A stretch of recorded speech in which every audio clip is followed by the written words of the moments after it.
इस वीडियो में हमारे अद्भुत वैज्ञानिक स्टीफन हॉकिंग द्वारा कॉस्मोलॉजी के क्षेत्र में किए गए रिसर्च को देखते हुए मैंने कुछ रिसर्च अब्स्ट्रैक्ट रिफाइन किया है जो कि इस वीडियो में दिया जा रहा है। और चूँकि स्टीफन हॉकिंग कॉस्मोलॉजी ब्रांच के बहुत बड़े विशेषज्ञ थे, इसलिए इस वीडियो में हमने बिग बैंग थ्योरी का शॉर्ट फॉर्म आपके सामने प्रस्तुत किया है कि किस प्रकार से धरती का निर्माण हुआ, ये ब्रह्मांड कैसा है और कैसे बना है, इसकी उत्पत्ति कैसे हुई है। क्या आपने कभी सोचा है कि ये यूनिवर्स जिसमें आप इतने सालों से रह रहे हो उसकी शुरुआत कैसे हुई? जितनी घटनाएं हुई हैं उसकी शुरुआत कहाँ से हुई? साइंटिस्ट को ये पता चला कि हमारा यूनिवर्स चारों ओर से फैल रहा है।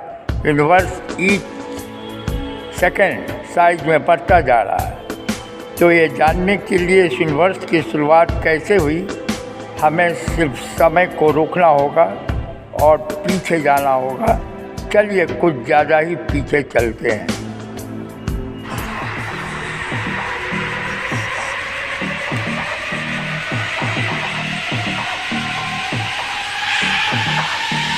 आज से करीब 13.8 अरब साल पहले ये हमारा अनंत यूनिवर्स सब कुछ इस परमाणु से भी छोटे गोले के अंदर समाया हुआ था।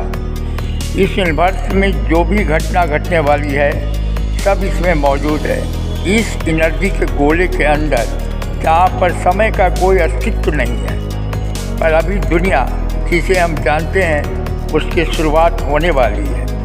इसी रहस्यमय कारण के चलते एक एटम के साइज से भी छोटा यूनिवर्स अचानक अपने अस्तित्व में आया।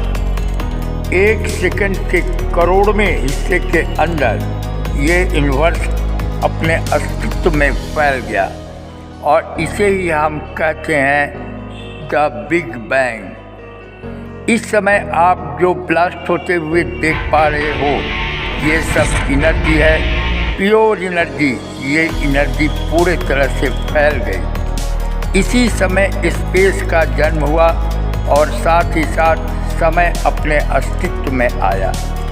ये प्योर एनर्जी करोड़ों साल तक फैलती रही और ये एनर्जी इतने सालों में धीरे धीरे ठंडी होने लगी और इसी एनर्जी के चलते मैटर का फॉर्मेशन हुआ।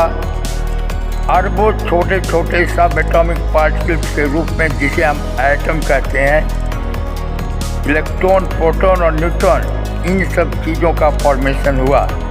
असल में दो प्रकार की चीज़ें बनी थी। आदि थी मैटर, वो परमाणु जिससे दुनिया बनी है, जिससे आप बने हो, और दूसरा ग्रुप का एंटी मैटर जो मैटर का अपोजिट है। इसलिए जब एंटी मैटर मैटर के साथ मिलते हैं तो वे एक दूसरे को ख़त्म कर देते थे, पर फॉर्चुनेटली मैटर एंटी मैटर से थोड़ा ज़्यादा था। सब खत्म होने के बाद एक मैटर का गोला बच गया था। इसके विपरीत कुछ नहीं था जो इस मैटर के गोले को ख़त्म कर सके। इसलिए उसका विस्फोट हुआ, जो कि हम लोगों के लिए बहुत लकी था, क्योंकि इसी एक गोले से अब पूरी दुनिया बनने वाली है। इसी एक मैटर के गोले के चलते तारों और ग्रहों वाला यूनिवर्स अस्तित्व में आया।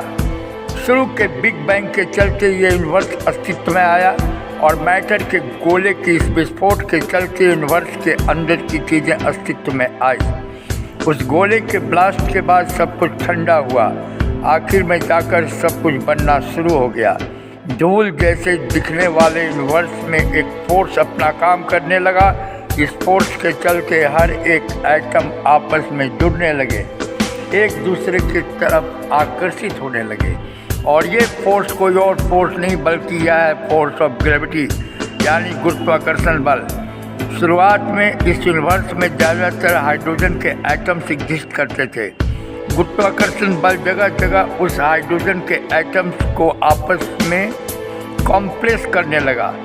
जिस जगह हाइड्रोजन के परमाणु फोर्स ऑफ ग्रेविटी के चलते सामने आते थे, उस जगह का तापमान लाखों डिग्री तक पहुंच जाता था।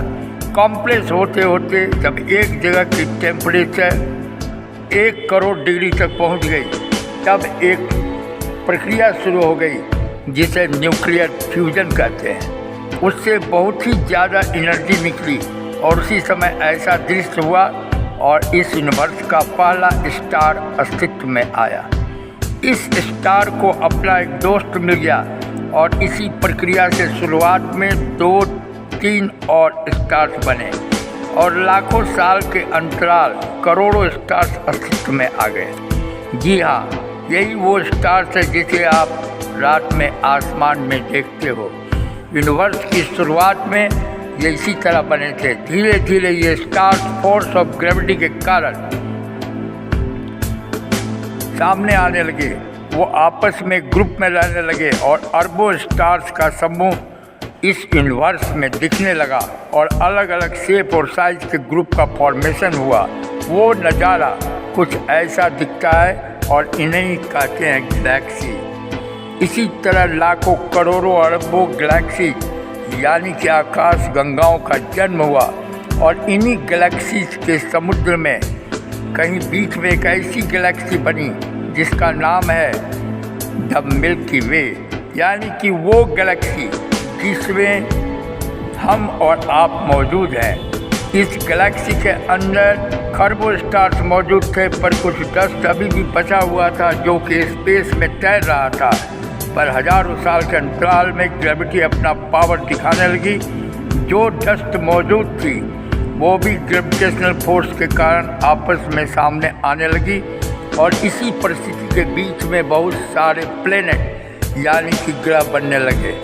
सारे एस्ट्रॉयड जैसे दिखने वाले टुकड़े ग्रेविटी के चलते आपस में मिलने लगी और इन्हीं ग्रहों के बनने के दौरान एक रॉकी प्लैनेट भी बनने लगा, यानी ऐसा ग्रह जिसका सरफेस सॉलिड हो।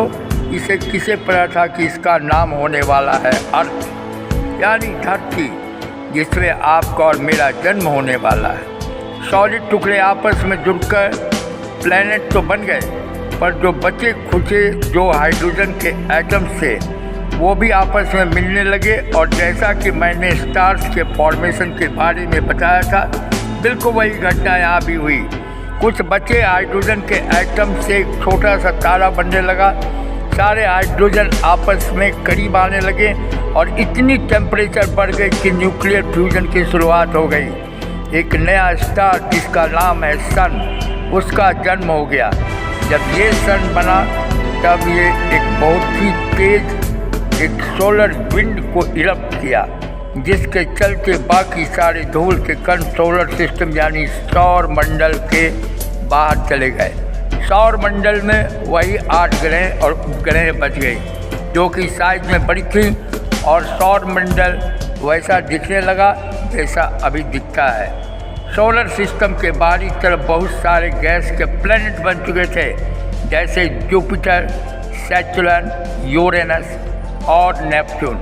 और सोलर सिस्टम के अंदर की तरफ रॉकी प्लैनेट का जन्म हो गया था।